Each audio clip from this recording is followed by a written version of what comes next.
Hey Mallards, it's Wednesday, which means I just watched the finale of Loki. And I'm not entirely sure how I feel. I really enjoyed this series. I want to say that up front. I liked the twists and turns. I love a good divergent timeline. I also really love variants. Like a bunch of different versions of a character is really fun for me. That's why I like Into the Spider-Verse so much, because I think it's fun to play with those different things. And so I have enjoyed that part. And there are bits of this that I really enjoyed, but I feel like this last episode just wasn't what I wanted, which was interesting because I feel like the last episode of Falcon and the Winter Soldier was what I didn't know I wanted. And the last episode of WandaVision was what I wanted. And this just felt a little lackluster. And it's not necessarily the whole getting to the end of the timeline thing. I liked them getting to the end. I didn't even mind the weird guy I assume is Kang the Conqueror, because like, wow, they're really heavily hinting at that. I know they don't name him, but like they're really, really leaning into it. So I'm pretty sure he's Kang the Conqueror. And I thought that his bit was fine. Like, it wasn't very interesting. I thought I was going to get a little bit more from reaching the end of the timeline. And maybe this is my own fault, because Mary had suggested that perhaps at the end of the timeline, they were just going to find another Loki variant. And so my brain had like hyped up the idea of another Loki variant and gotten really excited about it. And that was dumb because that wasn't how they were going to end it. But yeah, you know, you win some, you lose most. And so I'm not sure that I can really blame my boredom with Kang on the story. It's a little bit more on my own built up excitement. I did think that the thing he did with the like liquid metal and the way that that story was told, I enjoyed visually a lot. I really liked that bit. It was sort of what we had figured a little bit, like a bunch of them come together and then they destroy the timeline and blah, blah, blah, blah, blah, blah, blah. And, you know, everything is going bad and you've got to fix it, whatever. I also think that nothing about the story surprised me. And maybe that's another thing that I found not very interesting. I was like, oh, well, all of this is to be expected. Therefore, I'm bored. And I think that I was tired of him way before they got to the end of the episode. And I also feel like, unlike in WandaVision, where I feel like a lot of the things that I wondered about in WandaVision, like, got answered. And is that because they're not doing another season of that and therefore they need to wrap everything up, but they're doing another season of Loki so they could leave a bunch of questions? That's possible, but it is strange. And it's also maybe just strange because I have been fed WandaVision, which very clearly wrapped up, Falcon and the Winter Soldier, which wrapped up. I mean, obviously it like leaves Sharon Carter out there being bad and like, oh no, who knows? And like something may happen. But that's different. That's like Loki vanishing at the end of a film. Like, it's not an unanswered question. Really, like, you found out who Sharon Carter was, you learned that she was the bad guy.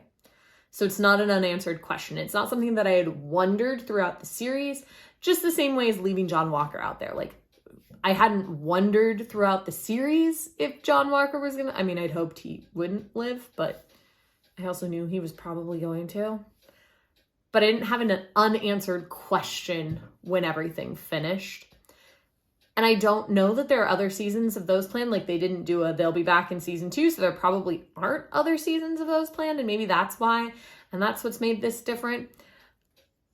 It just, everything about this episode fell very differently from everything else that Marvel has presented previously, and maybe that's part of my issue.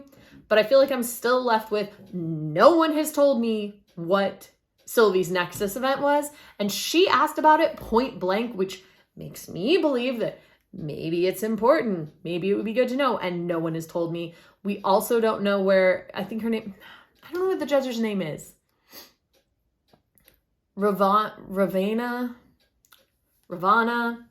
I should know this, right? She's been in a lot of episodes, but I honestly can tell you that I don't know. But we don't know where she went. We don't know what files she got. She just like walked off somewhere to do something. And that's fine, I guess, but it does seem a little bit weird. And then obviously at the very end, they toss Loki into the TVA, but it is a completely different TVA than he's been in before. Which does lend to the idea that maybe there were multiple sacred timelines and multiple TVAs. I don't know if that's the case, or if like Killing Kang really like created all of these branches and so his TVA is just different. There weren't multiple TVAs before, but now there are. I'm not sure. But it was kind of a bummer to have him show back up to Mobius and Mobius not know who he was. I felt bad. Poor Loki. Like, what a bummer. Although, hey, I think that means that season 2 will have Simone Wilson, and like, can't be mad about that. I'm also curious to see how Multiverse of Madness will play into all of this.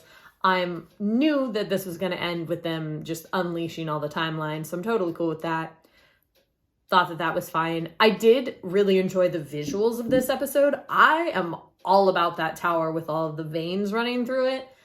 Yes, please. Aesthetically, like, can I live in that place?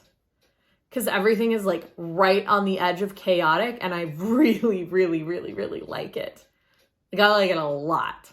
I also really enjoyed the introduction and all of the sounds from all of the other Marvel films as they played. Somebody who analyzes audio at some point, let me know if there's clips from Black Widow in there, because I'm curious. And I liked the way that all of that played across, and then the way that it backed out all of the universes, and we saw that, and the sacred timeline and all that introduced. Like, visually, this entire episode was stunning. This entire show has been very visually stunning. They've got that going for them from beginning to end. They also have this like really cinematic view of everything. They have a lot of wide, crazy, expansive moments, which is different than how it's been with WandaVision or Falcon and the Winter Soldier. And so I enjoyed it visually. There's just bits that I'm not sure about. And like I said, some of it may come from the fact that this is treated like a season of a television show that's going to have another season, and the other ones were treated more like miniseries.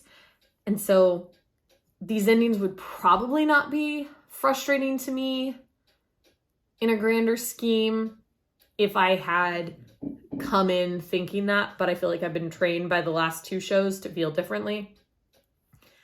Because the amount of unanswered questions and the way this all went wrong in the last, 10 seconds is not unlike a season finale of Supernatural or one of the other shows that's gonna go again.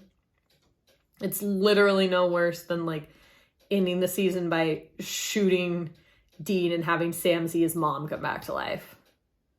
Or maybe it was the other way around. Does Dean see his mom come back to life and Sam get shot? I can't remember. But it's no different than that, where you're like, oh no, what's going on? Or where they're like, yeah, let us tease some information, but we're not going to answer any questions, which is like every single season finale of Lost. And so I usually wouldn't have a problem with that. I think I've just been conditioned and therefore felt a little bit different about this. And that's maybe some of my own stuff coming in. However, there is one thing that I want to address that I know is also maybe personal opinion, and somebody is going to be out there and be like, wow, this was my favorite thing ever, and that's fine, and I respect you for that. But I hated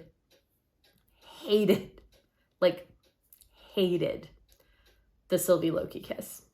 It really, we've talked about the fact, I think, that the idea of their romance really frustrates me in general. It has nothing to do with them being variants of the same character. I actually have no problem with that. It's you from a totally other universe.